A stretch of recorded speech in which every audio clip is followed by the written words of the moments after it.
नमस्कार मित्रों। आज की इस वीडियो में एक बार फिर से आप सभी का बहुत बहुत हार्दिक स्वागत है। हम आशा करते हैं कि आप सभी स्वस्थ होंगे, मस्त होंगे और पूरी तरह से अपनी तैयारी में व्यस्त होंगे। तो मित्रों, आज की इस वीडियो में हम हिंदी साहित्य के अंतर्गत कुछ महत्वपूर्ण और संभावित प्रश्नों को व्याख्यात्मक तरीके से हल करेंगे और उसके साथ ही ट्रिक की सहायता से याद करने का भी प्रयास करेंगे। तो हम आशा करते हैं कि वीडियो आप सबके लिए बहुत ही महत्वपूर्ण होने वाला है, इसलिए इस वीडियो को आप लोग अंत तक जरूर देखें।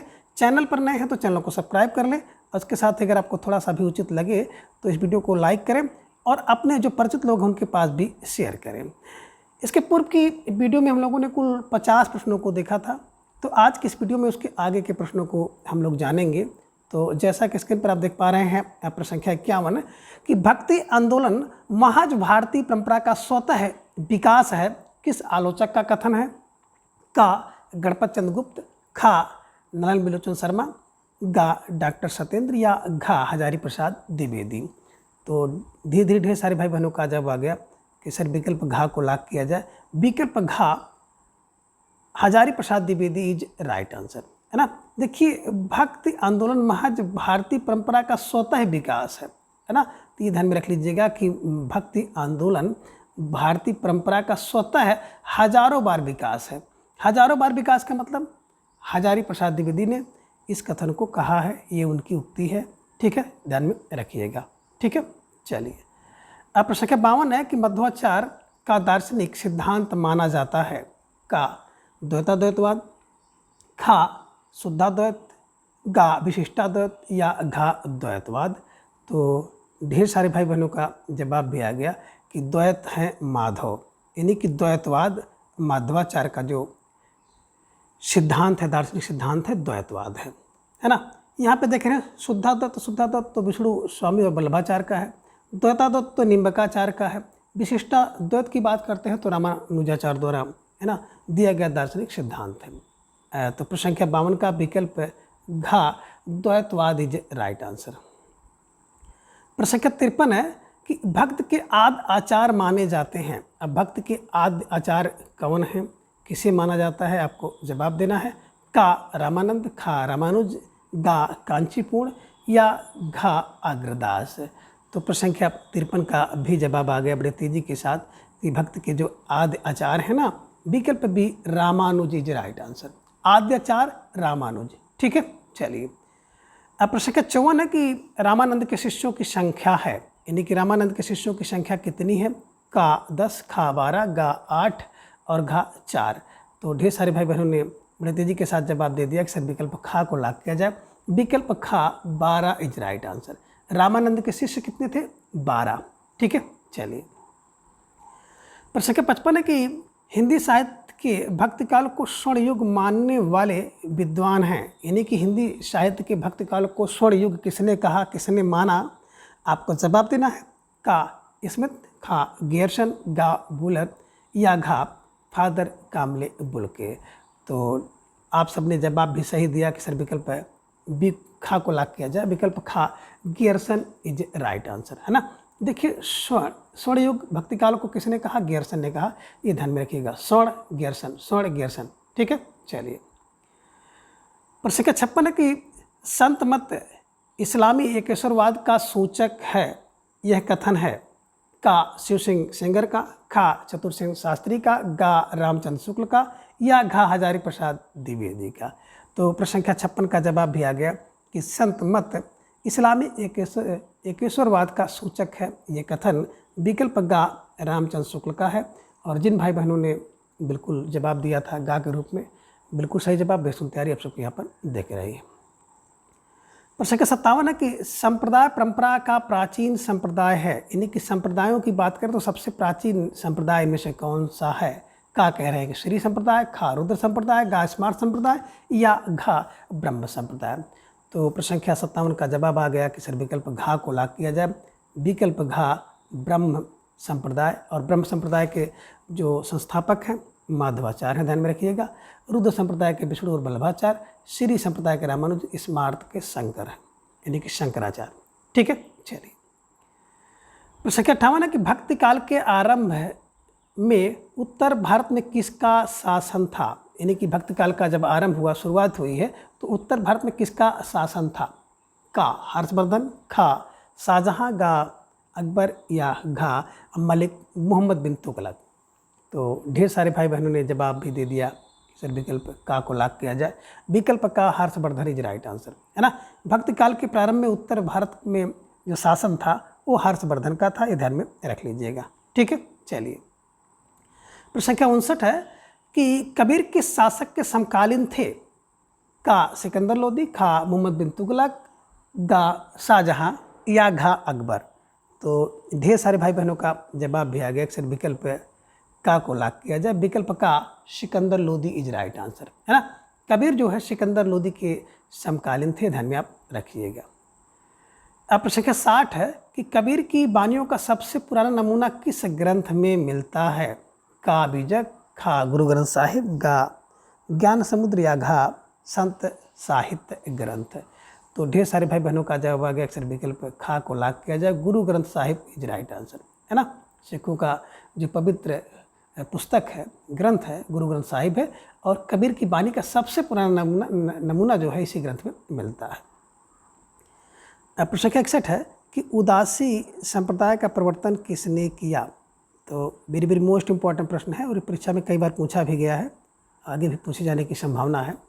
का रायदास है, खा लक्ष्मीचंद, गा रामानंद और घा श्रीचंद।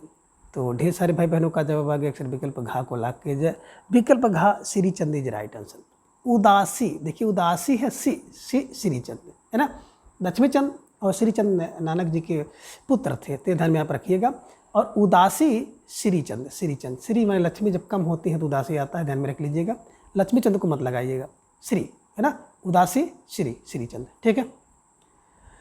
प्रश्न संख्या 62 है कि नानक दर्शन का सार तत्व माना जाता है? का सुखमणि, खा जपुजी, गा रहिरास या घा सोहिला।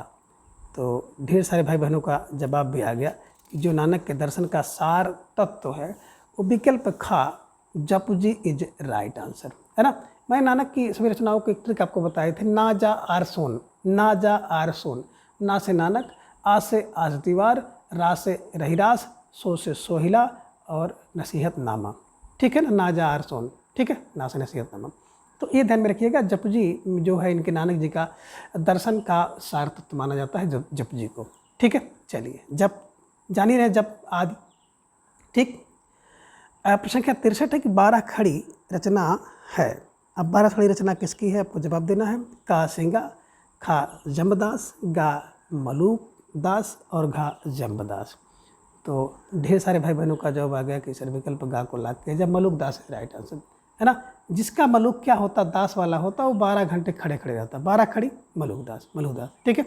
चलिए, प्रश्न संख्या 64 है कि रुद्र संप्रदाय के प्रवर्तक माने जाते हैं? का माधवाचार्य, खा निम्बारकाचार्य, गा विष्णु स्वामी और घा शंकराचार्य। तो रुद्र शुद्ध विष्णु और वल्लभ हैं, तो विष्णु और वल्लभ मतलब विकल्प गा विष्णु स्वामी इज राइट आंसर, ठीक है। तो रुद्र संप्रदाय के प्रवर्तक विष्णु स्वामी है और वल्लभाचार्य, ध्यान में रख लीजिएगा, दोनों में से, है ना। विकल्प विष्णु स्वामी है तो विष्णु स्वामी को आप लगा दीजिएगा। माधवाचार्य द्वैतवाद, निम्बरकाचार्य की बात करते हैं तो द्वैताद्वैत है, और शंकराचार्य का स्मार्त संप्रदाय, ठीक है। चलिए, अब प्रश्न संख्या 65 है कि डॉक्टर नागेंद्र ने प्रेम आख्यान का परंपरा का प्रथम ग्रंथ किसे माना है?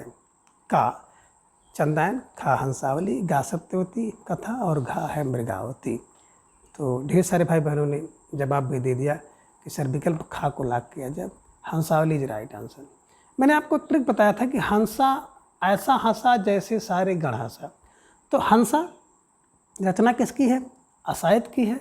जैसे साथ साथ सारे गण हंसते हैं, तो सारे गणपत चंद्रगुप्त ने इसे प्रथम प्रेम आख्यानक का माना है, और उसके साथ ही डॉक्टर नागेंद्र जी ने भी प्रेम आख्यानक का परंपरा का प्रथम ग्रंथ माना है। ये ध्यान में रख लीजिएगा। हंसा ऐसे हंसा जैसे गण हंसा, ठीक है। चलिए, प्रश्न संख्या 66 है कि जायसी की अवधि और तुलसी की अवधि में अंतर है? का व्यवस्थित और अव्यवस्थित अवधि, खा सरल और क्लिष्ट अवधि, गा पूर्वी और पश्चिमी अवधि का, या फिर विकल्प घा है ठेठ और संस्कृत निष्ठ अवधि का। तो ढेर सारे भाई बहनों का जवाब आ गया अक्षर विकल्प घा को लाग किया जाए। ठेठ और संस्कृत नृत्य अवधि का इज राइट आंसर, है ना। ठीक है, चलिए। प्रश्न संख्या 67 है कि जायसी दिल्ली के किस शासक के समकालीन थे? का अकबर, खा शेरशाह सूरी, गा बाबर, घा हुमायूं। तो प्रश्न संख्या 67 का जवाब भी आ गया कि सर विकल्प खा को लाग किया जाए। जो जायसी थे ना वो शेरशाह सूरी के समकालीन थे, ध्यान में रखिएगा। ठीक है, चलिए। प्रश्न संख्या 68 है कि पद्मावत में कुल कितने खंड हैं? का 60 खंड, खा 57 खंड, गा 56 खंड या घा 58 खंड। तो प्रश्न संख्या 68 का जवाब भी आ गया कि सर विकल्प खा को लाग किया जाए, है ना। जो पद्मावत है, पद्मावत में कुल 57 खंड है, ध्यान में आप रख लीजिएगा। ठीक है, चलिए। अब प्रश्न संख्या 69 है कि जायसे के किस कृत्य में कयामत का वर्णन है? का अखरावट, खा आखिरी कलाम, गा कन्हावत और घा पद्मावत। तो ढेर सारे भाई बहनों का जवाब आ गया कि आखिरी में कयामत आती है, तो आखिरी कलाम इज राइट आंसर, है ना। जायसे की प्रसिद्ध कृति है जिसमें कयामत का वर्णन किया गया है। पद्मावत 1540 में लिखा गया है जायसी द्वारा, ये भी ध्यान में आप रख लीजिएगा। ठीक है, चलिए। प्रश्न संख्या 70 है कि चौपाई के बाद वर्वय छंद का प्रयोग किस प्रेमाख्यान काव्य में मिलता है? का रूपमंजरी, खा इंद्रावती, गा चिताई वार्ता या घा अनुराग बांसुरी। तो ढेर सारे भाई बहनों का जवाब अब भी आ गया कि चौपाई के बाद जो है वर्वय छंद जो है ना, विकल्प घा अनुराग बांसुरी में। अगर किसी के व्यक्ति के पास अनुराग होगा ना तो चौपाई के बाद वर्वय छंद का प्रयोग करेगा। तो अनुराग बांसुरी में चौपाई के बाद वर्वय छंद का प्रयोग किया गया है, ध्यान में रखिएगा। ठीक है। प्रश्न संख्या 71 है कि जायसी के महाकाव्य पद्मावत का अवसान किस रस में हुआ है?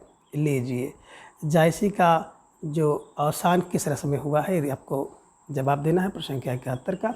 तो ढेर सारे भाई बहनों ने जवाब दे दिया कि अंत में शांत होता है व्यक्ति, शांत ही होता है, तो शांत रस ध्यान में रख लीजिएगा। ठीक है, चलिए। प्रश्न संख्या 72 है कि आचार्य रामचंद्र शुक्ल ने तुलसी के प्रमाणिक ग्रंथों की संख्या कितनी बताई है? आपको जवाब देना है। का 10, खा 14, गा 15 या घा 12। तो ढेर सारे भाई बहनों का जवाब आ गया कि विकल्प घा 12 इज राइट आंसर, है ना। शुक्ल जी ने तुलसी के जो प्रमाणित ग्रंथ हैं उनकी संख्या 12 बताई है। प्रश्न संख्या 73 है कि भक्तमाल का रचना काल माना जाता है। का 1540, खा 1596, गा 1600 या घा 1969। तो प्रश्न संख्या 73 का जवाब आ गया कि विकल्प खा को लाग किया जाए, 1596 इज राइट आंसर, है ना। भक्तमाल नाभादास जी की रचना है, 1596 ईस्वी में लिखी गई है। प्रश्न संख्या 74 है कि रामचरितमानस की रचना करने में तुलसी को कितना समय लगा? है ना। एक कह रहे हैं कि 1 वर्ष, का कह रहे हैं 1 वर्ष, खा 2 वर्ष 7 महीना, गा 4 वर्ष या घा 4 वर्ष 7 महीना। तो ढेर सारे भाई बहनों का जवाब आ गया कि 2 वर्ष 7 महीना, विकल्प खा इज राइट आंसर। प्रश्न संख्या 75 कि तुलसीदास को कलिकाल का वाल्मीकि किसने कहा है? ये लीजिए, प्यारा सा प्रश्न आ गया कि तुलसीदास को कलिकाल का वाल्मीकि किसने माना है? का रहीमदास, खा स्मित, गा नाभादास, घा गियरसन। तो प्रश्न संख्या 75 का जवाब भी आ गया कि विकल्प गा नाभादास को लाग किया जाए, है ना। कालिकाल का वाल्मीकि नाभा। ठीक है, चलिए। प्रश्न संख्या 76 है कि रामचरितमानस का अंगिरस है। अब रामचरितमानस का अंगिरस क्या है? का शांत रस, खा वीर रस, गा श्रृंगार और घा अद्भुत रस। तो ढेर सारे भाई बहनों का जवाब भी आ गया कि रामचरितमानस का जो अंगिरस है का शांत रस इज राइट आंसर। प्रश्न संख्या 77 है कि बुद्धदेव के बाद भारत का सबसे बड़ा लोकनायक तुलसीदास थे, किस विद्वान का कथन है? का स्मिथ, खा गियरसन, घा वूलर, घा कर्नल टाड। तो ढेर सारे भाई बहनों का जवाब आ गया कि बुद्धदेव के बाद भारत के सबसे बड़े लोकनायक खा गियरसन थे, विकल्प खा गियरसन इज राइट आंसर। प्रश्न संख्या 78 है कि तुलसीदास के ग्रंथ विनय पत्रिका में कुल कितने पद हैं? का 279, खा 300 पद, गा 450 पद और घा 350 पद। तो ढेर सारे भाई बहनों ने जवाब दे दिया कि सर विकल्प का को लाग किया जाए, विकल्प का 279 पद इज राइट आंसर, 279, है ना। तो तुलसीदास की जो विनय पत्रिका है उसमें 279 पद हैं, ध्यान में रखिएगा। प्रश्न संख्या 79 है कि केशवदास का पवित्र ग्रंथ रामचंद्रिका है ना कितने प्रकाशों में विभक्त है। तो केशव की जो रामचंद्रिका में कुल कितने प्रकाश हैं, प्रश्न ये है। का 40 प्रकाश हैं, खा 39 प्रकाश हैं, गा 20 और घा 15। तो ढेर सारे भाई बहनों का जवाब आ गया। अक्सर विकल्प खा को लाग किया जाए, विकल्प खा है ना 39 प्रकाश इज राइट आंसर। ठीक है।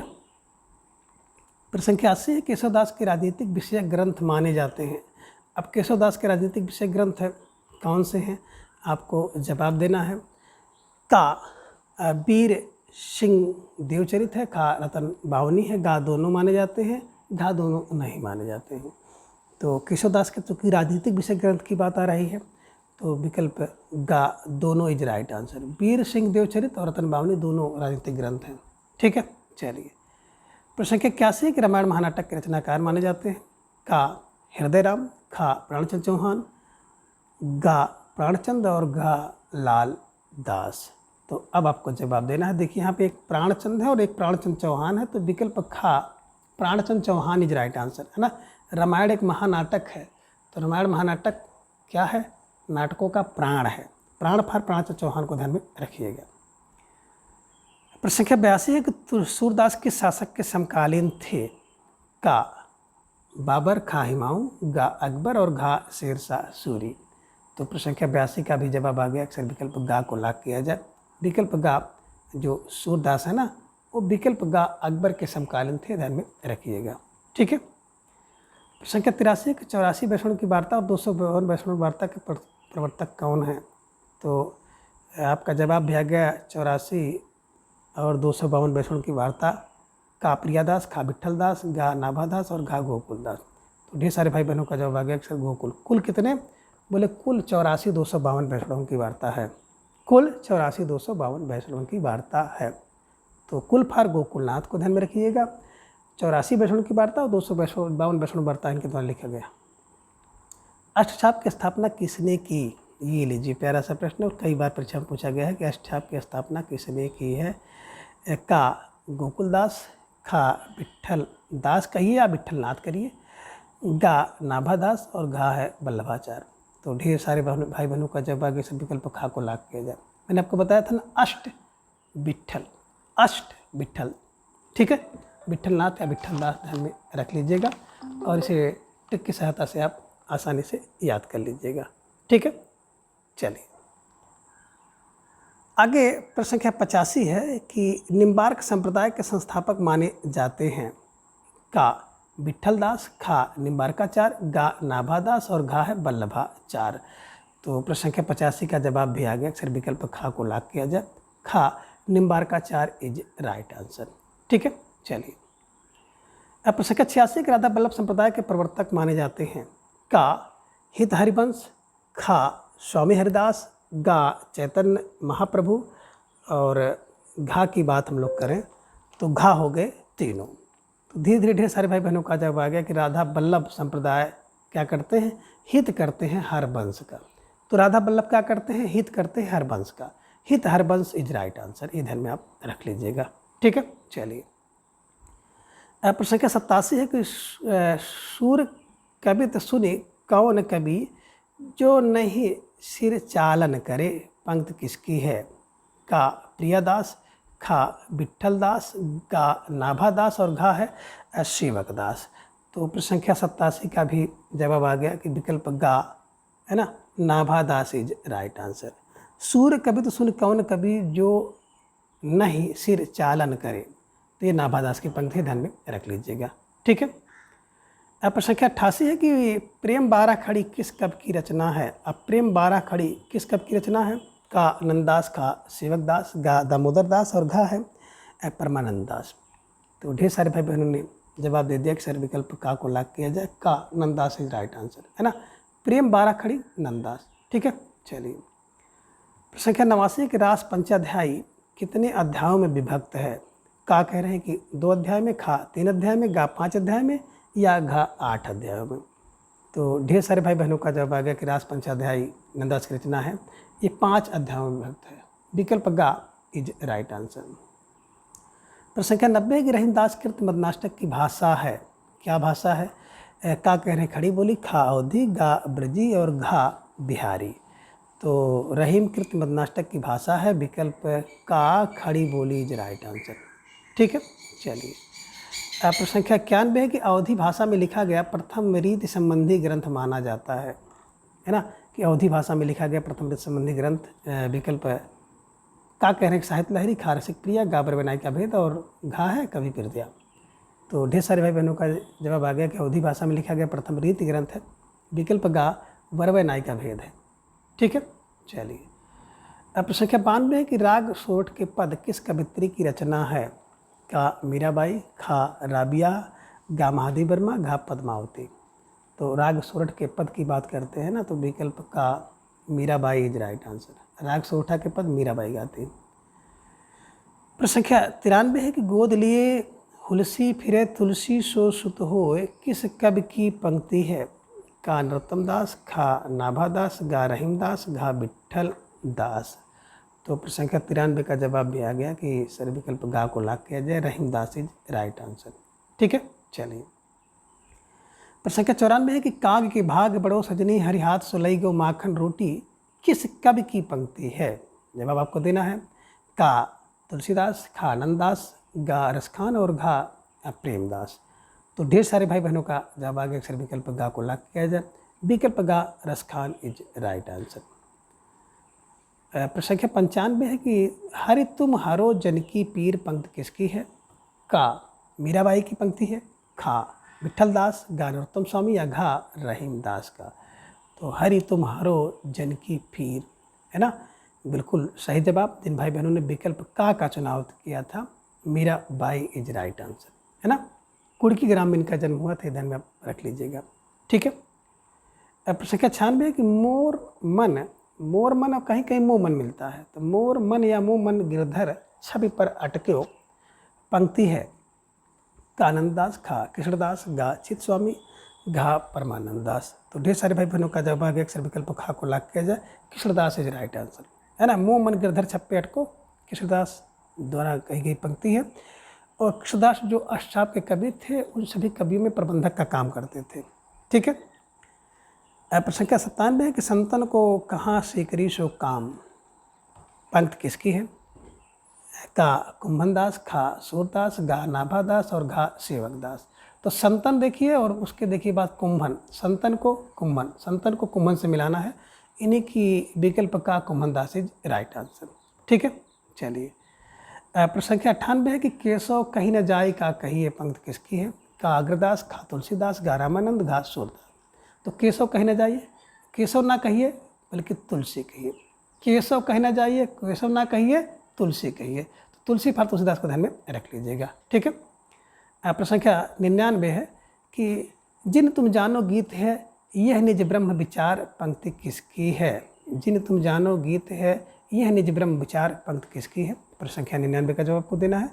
तो ढेर सारे भाई बहनों का जवाब आ गया अक्सर विकल्प खा को लाख किया जाए, कबीरदास। जिनको तुमने जाना गीत है या निज ब्रह्म विचार है, कबीर है ना। और प्रश्न संख्या 100 है कि माधव हम परिणाम निराशा, ये पंक्ति किसकी है? का सुंदरदास, खा विद्यापति, गा केशवदास या घा रसखान। तो ढेर सारे भाई बहनों का जवाब आ गया कि माधव है ना, हम परिणाम निराशा। तो हमारा परिणाम निराशा वाला हो जाता है कब? जब विद्या के बिना सारा परिणाम निराशा हो जाता है। तो विद्या फल विद्यापति को ध्यान में रख लीजिएगा। माधव हम परिणाम निराशा है उनके द्वारा कही गई बड़ी प्रसिद्ध पंक्ति है। तो मित्रों, आज के इस वीडियो में बस इतना। अगली वीडियो में हम इसके अगले भाग को जानेंगे। तब तक के लिए आप सभी अपना बेहद ख्याल रखें और अपना अधिक से अधिक समय अपने अध्ययन पर लगाएं। अपना प्रेम स्नेह विश्वास इस तरह से चैनल पर बनाए रखें। धन्यवाद, नमस्कार, बाय बाय।